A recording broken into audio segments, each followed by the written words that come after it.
This is Vikcast. It's a Viking thing. Welcome to another episode of Vikcast, where we get our Viking cast members back together for a Viking thing. This is Amy Bailey and Clive Standen interviewing the amazing, the phenomenal, the multi-talented Kevin Durand, who played Harbard on our little humble show. Welcome, Kevin. Hi. How's it going? Thanks for having me. Where are you right now? I am in your old neighborhood, Clive. Weren't you on the west side of Toronto for Taken? Yes. Yeah. So we're in Roncesvalles. So I'm out here for a while. I'm gigging out here. So I just got the family up here. We're quarantining. We're on day 14 of quarantining with a 5-year-old and a 20-month-old. So it's been fun. I can hear the pain in your voice. No, it's been lovely. It's been lovely. I just feel bad for them because they don't get it. Yeah. They're like, why can't I go say hi to that lady on the street that looks friendly, who's waving, and she just doesn't get it. And I'm like, well, you shouldn't go say hi to just random people on the street anyway, because they might kill you with a virus. I mean. Apparently. Yeah, apparently. Yeah. Apparently. Yeah. We are in Canada, though. Everybody is very, it seems like everybody's very careful. Mm-hmm. And, I was here a little while earlier, and everyone's kind of abiding here, it seems. Mm-hmm. But you're Canadian. Are you not abiding, Kevin? I am. Mm-hmm. From Thunder Bay originally, right? Thunder Bay, Ontario. Coolest sounded place. Yeah. Thunder Bay. I agree. I love Thunder Bay. It's been a while, but So now it's Toronto till fall. Look, actually, growing up in Thunder Bay, though, to be all honest, as we're talking Vikings, that is quite a Viking place to grow up, right? It's quite cold. It's kind of got some harsh environments there. You must have been quite hardy to grow up there. We have a lot of Nordic people have moved to Thunder Bay from all the Nordic countries. A lot of Finns in Thunder Bay. A lot of Finnish pancakes everywhere. You can buy the best Finnish pancakes. It's the best. I mean, you're talking, minus 40, minus 50 is no big surprise. What? For many, many months of the year. Good Lord. So. I remember the first time I met you, sir. You were in the makeup chair on Vikings, and I came in, and you get used to being Rollo, the big guy. I'd worked out a lot, and I'm 6'3", so you tend to be one of the taller ones on the show. And I remember walking into the makeup room, and you were sitting down having your first makeup test and things, and they're like, "Hey, have you met Kevin yet?" And then you were sitting down, and I was like, "Hey, Kevin," and then you stood up, and I felt like you're 6'6", 6'7", and you was like, I was looking up to you, and you were ginormous. And I was like, whoa, I didn't think Vikings get much bigger than the Vikings in the show. And, you're a man mountain of a Viking. I remember that was the very first time. I got really tall for that show. You did. You're that talented of an actor. Yeah, I got really tall for that. I remember that. Had you ever been tall before? I was 5'6" before I was offered Vikings, and I was like, well, I better get to work. I remember actually we went for a beer as well, didn't we, Kevin? And because you are that. Yeah. You said you were that much taller than everybody else. That if someone recognizes you from a show, you don't stand a chance of kind of trying to hide it, because your head just pops up above everybody in the crowd, so everyone just gets drawn. Who's that tall? It's the tall guy from Lost, or it's the tall guy from Real Steel, or it's the tall guy from The Strain. It's like, you can't escape it. But I'm also the actor that loves every second of it, though. I'm always like, I guess business is good. That's great. Yeah, come and talk to me and say nice things about me. Don't say bad things, because I am from Thunder Bay. So. Yeah. Amy, this say nice things. This amazing, incredible actor from Thunder Bay, if you put all of his movies and TV shows combined, have come up to $2.5 billion. Is that how much? That's what I just read on the internet when I was researching you, Kevin. $2.5 billion, all of the films and TV shows you've been in, if you combine all of their box office profit. You're worth $2.5 billion. Kevin, you are you're a 1%er. I'm a 1%er. I've just been lucky, man. It's been a great trip. It's been about 30 years now. So, theater for the first 10 or so, and then and then I just got, I'm Well, you're talented. no, oh well, thank you very much for saying it. But I mean, I still like. There's a lot of talented people out there, and I'm just always so grateful that I get to, do this. I'm always probably one of the happiest guys on set too, because I still can't believe that I get to do this for a living. It's like where I'm from, my dad was working in 40, 50 below with rheumatoid arthritis, and he had been doing it since he was 7 years old. Lumberjack, right? He was a real hard-working man. Yeah, I would have been like 9th generation lumberjack or 10th generation or something. And so to me, it's like when people go, "Oh, we've been working for 16 hours and it's so cold," and I'm always just kind of shaking my head. I was like, "We haven't worked. All we've done is played." It's so fantastic. It's like, yeah. So I'm still that kid at 47. I'm always that grinning kid going, "Holy shit, this is awesome."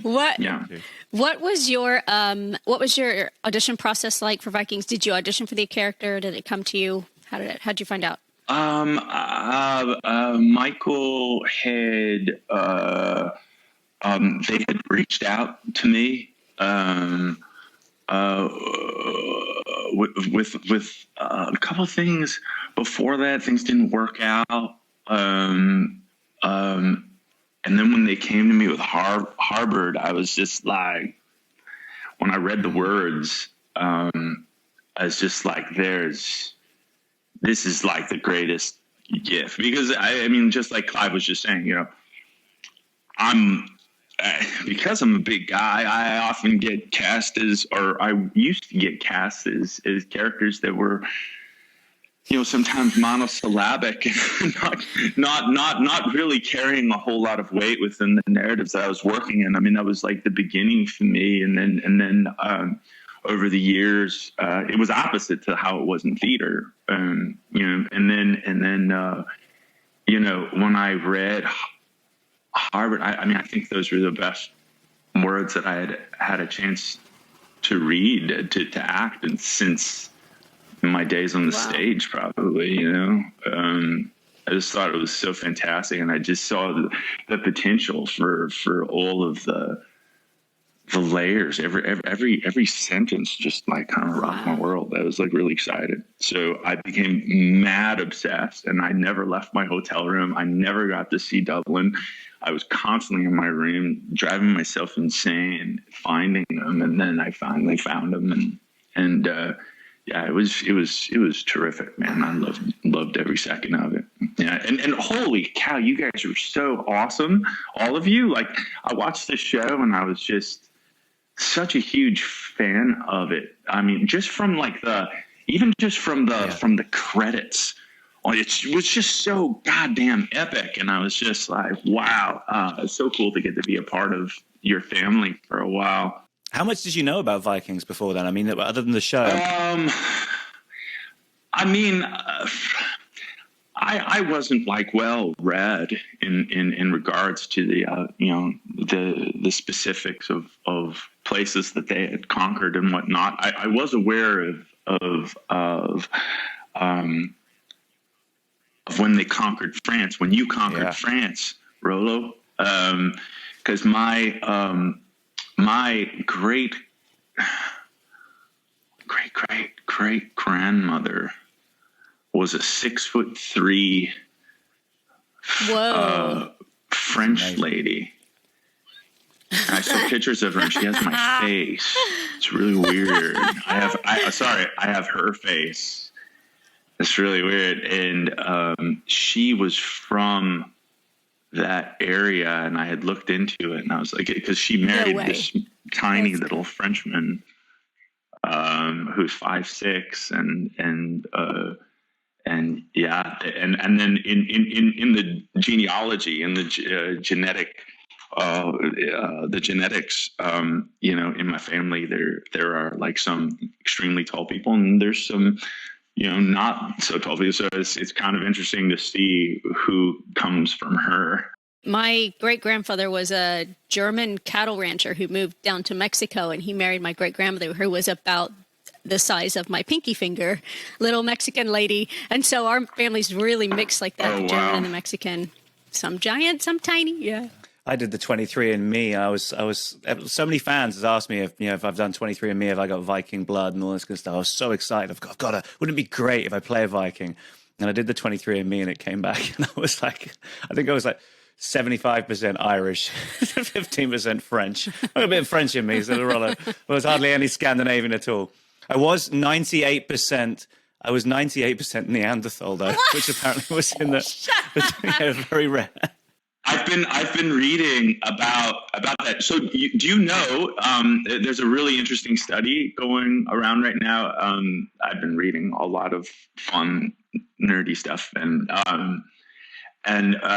so apparently, human beings who have Neanderthal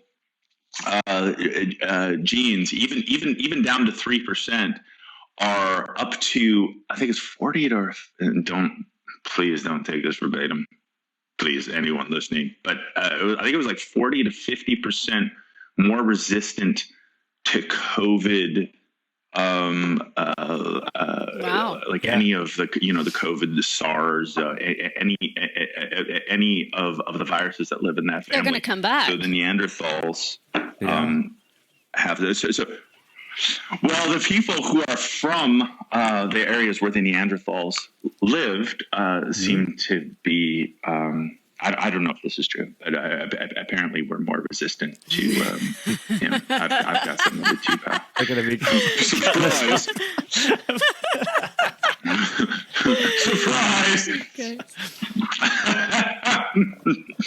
Did Michael Hurst tell you a little bit about where he wanted this character to go? Because it is the one character in the show, still to me, and I'm sure there's many fans watching this as well, that we're all still a little bit confused as to what he was, the mystique around him. Because when I went to Iceland, I was lucky enough to go to Iceland for the Real Vikings, the documentary to go, and I went to a turf hut in the middle of nowhere, and it was snowing. It was up to my knees in snow, and we had to march out just a couple of fields through up to my knees snow. And then we got to this turf hut, and then we talked about stories and the sagas. And the historians I was with were saying, look, these wanderers would have to, you did 2 fields, they would do 20 miles in the snow, and they would see a cabin, and they'd need a very, very good story to get lodgings and food for the night. Because these stories about supping with the gods and Jormungand and whatever creature or story from Midgard and Utgard and Asgard, they would have to come up with an original version of that story. You couldn't. I've heard that one before. So whether I always thought is Harbard just an amazing storyteller? He's got everyone wrapped around his finger with these stories, or is he like a cult leader? Which was we were talking to Alyssa about that, or is he really a god? Is he Heimdall? Or is he Odin, Loki, Thor? This is What do you think? Or do you know? My conversations with Michael were mostly, I studied Rasputin more than anything. We talked about Rasputin and his journeys and his adventures and, the way that he went about his life. So whether he was an actual god or not, I honestly... it's hard for me to tell, but I mean, there was one episode. I forget what number of the episode was. It was when Floki was. It kept cutting back from Floki to Harbard, and to me, it was basically kind of pointing out that we were the same spirit. That maybe Harbard was his spirit animal, or that he was mine, or that we were both the same, and we were, kind of. So I kind of thought that I might have been Loki, but that is not from Michael Hurst. I mean, quite the trickster. I mean, I was trickster. Much to my wife's chagrin, he was getting it on with everybody. Apparently his stories were really good because he was kind of repopulating the village. Yeah. Well, it was a new beefcake in town. It was good times. Yeah, good times. Good times. Come on by. So, I've just been watching The Vow on HBO as well, and Alyssa was talking about the cult leader kind of aspect of it, how he managed to just manipulate everyone in town, and they all of a sudden, it's like the Pied Piper kind of syndrome. I mean, did any of that come into the research as well, with the kind of that manipulation aspect of Harbard? I mean, there's also the children are dying and in the ice, and she seems to be almost hypnotized under a spell by you. Yeah. I guess his stories were just really good. You know what I'm saying? I'm speaking in code. Do you know what I'm talking about? My stories, big stories. Yeah. Maybe, Turgid, really turgid big stories. Really, Yeah, I mean it's very interesting. I always kind of played it in my head that I was. It comes down to this: it's like, is he a supreme being? Well, I believe that he believed that he was. So whether he was or not, I mean, how did I take how did I take the pain away from from what was wrong with me? From it's isn't it what the Vikings called big story big energy? Story energy. Yeah, you know what I'm saying? You know what I'm saying? So I don't know. It would be interesting to hear what people think, because I have people coming up to me all the time saying, "Oh, are you Loki? Are you Odin?" It's and I wish I could tell people what it was. I know what I thought I was. Let me ask you about, and then I texted Alyssa this morning, and I told her that we were interviewing you, and I said, I said, you should ask Kevin a question. So I do have a question that she texted for you. So my first question is about her. How do you think he changed, especially Oslog? How do you think because she was at such a turning point in her life, and she was really suffering, and you Harbard seemed to come in and give her a new lease on life, I guess. But how do you think you changed her character specifically? I think that even though Harbard was a bit of a lover of many, I think that he truly did love her, gave her, let her understand what her actual, or maybe not let her understand, being loved like that will, the way that my wife loves me, the way that I love the way that I love my children, the way that they love me. That love is the most powerful thing in the world. So when you're truly loved by someone, now, and I say, what is that line that I say to her? I say, love is different from possession. And and she wanted to possess me, and all I wanted to do was love her. So to possess someone means that they can't go and give love to other people. Right. That there's a great fear of that. Whereas I just loved freely, and I loved her as far as I was thinking it, the way that I was playing it was that she was the greatest love of his. But he didn't understand how to only love one person at a time. So that kind of love transforms people, makes us stronger, it makes us believe that anything is possible. Talking about transformative love, you now got 2 kids, father. It's the only true unconditional love there is out there. How does he think that being a father has changed you? Oh, good God.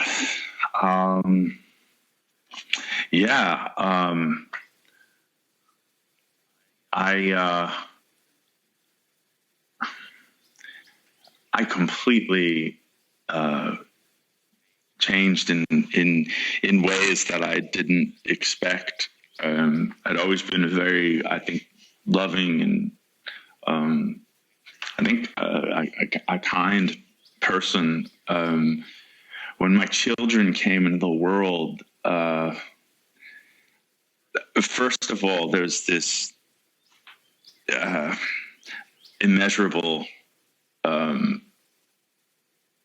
immeasurable love that comes into your life that you could never have understood. Ryan Reynolds, I would never say this, but Ryan Reynolds said in an interview, I just thought it was so funny. He was like, look, I love my wife. I love my wife so much. But if my child was standing in front of a bus, I would throw her in front of it to save the kid. I just thought that was the absolute, it's such a horrible thing to say. Yeah, it's just indescribable. And that kind of love, what comes with it is this this weight that I had to process. And I think my priorities truly changed. I was so right. I was so incredibly selfish, and I mean, I have obsessive compulsive disorder and anxiety disorder. I'm kind of a mess, and all of that stuff flared, and it was. I really had to dig deep to and let go of this self-obsession that I had with my job. I'm still obsessed, but it feels a lot easier and actually more fun now. And life as well. Everything in life feels a lot more fun and laid back, because I can't go to work and play some of these really dark humans that I often get called upon to play, and then take that home anymore. So it's like that Marathon Man, Sir Laurence Olivier thing, where he's like, just act, my friend. I think I'm learning how to do that. I've been forced to learn how to do that, and just trust that everything that I need is within me, and I don't have to live within it. Yeah. I think I think Clive and I understand perfectly, because we've both got little squirts. Actually, you got your babies. Yeah. Actually, we have. When you came on set, I was super, super heavily pregnant when I met you, because I had my twins in September of 2015. Wow. And I know your wife was super, super pregnant. You were showing me pictures of her. August 30th. I know. When were yours born again? September 3rd. Oh, so right? close. I know. We were both, we were both waddling pregnant ladies. I remember, Kevin, you and I went out for a Chinese meal, and you were worried that you might actually get the phone call and say that you had to come back home because she might be going into labor. And I was pretty. You were like, we got one more week left, but I might have to go. I was really scared. Yeah, the timing was. When did you wrap? Really, we were really. What month did you wrap? Well, she was born August 30th, and I think I got back on the 15th of August. I think so. It was pretty tight. Yeah, it was pretty tight. But I got back, and I got to deliver her, and I pulled her out, and I lifted her up, at my height, and she's kind of like this, and she looked me in the eye, and I changed forever. Whoa. And all I could hear was like this slow motion, and then all of a sudden I came to to the present, and the nurses were like, "Put her down, she's cold." And I was like, I don't know if I was like that for 45 minutes. Kind of like, I don't know what was happening. Like angels were singing. I don't know, but. I had that very same dad moment as well when I lifted my son Rafty up, and it was like, oh, and then he just peed all over his mum. The pictures, it's just a stream of piss. Right away, he was like, "She's mine." That's awesome. I love it that you both did that. That's amazing. Anthony caught my babies as well on our living room floor. Oh my gosh! Really? It wasn't as easy as for me though. I mean, because I think Brad Pitt has just been in the papers. Like he had his is it Shiloh? He had another country, and he was allowed to help out in the cesarean. And I had the chief of surgery as our delivering. This was Edie, and he said, you can get involved. I don't mind. I'm the chief of surgery. No one's going to tell me off. So I remember when the moment came, they went, Mr. Standen, would you like to scrub in? And I was like, oh, and then ran around the corner. And so you have to get the gloves on without touching any of the outside. And I'd never practiced this. I'd never played a doctor on TV. So I'm kind of putting this glove on. I got massive hands. And I'm sure you got bigger hands than me. I got these massive hands. And the gloves didn't seem to fit. So then I was like, and they're like, Mr. Standen, we're waiting for you. My and I'm like, I'm coming. So I ended up getting the gloves halfway on. They put the scissors in my hand, and I got my scissors. I was like Calamity, Dr. Calamity Clive. But I managed to get in there, and I cut the cord, picked him up. I picked her up. This was Edie, the first. Oh, that's lovely. There's no bigger moment, really, right? I mean. No. I mean, once you go there, I mean, what's bigger than that? Yeah. Let me, as this kind of segues into Alyssa's question, because this has to do with you being a family man. This is a direct quote from Alyssa's text. She says she hopes you don't mind that you're being asked this. She says, despite having a long working history before joining us on the Viking set, I remember that our sex scene was, in fact, the first of your career. Would you enlighten fans about your experience as a married man, for example? And then she says, I'm talking handbags, Kevin. Yeah, that started it, actually. No, it didn't start it.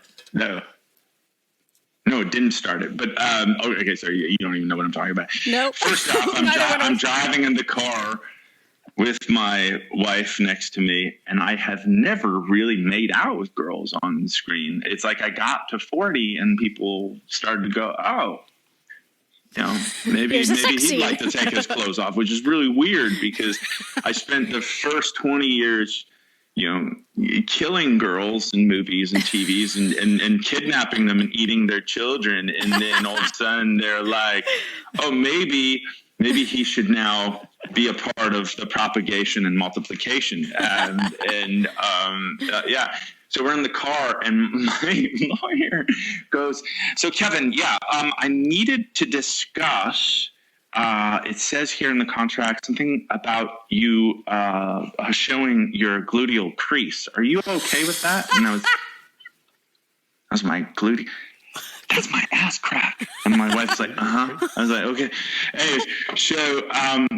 Anyway, Is that what they call it? Gluteal crease? How dry. Gluteal crease. I'll never forget.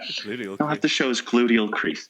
That's amazing. And so my wife and I came up with the deal when I was testing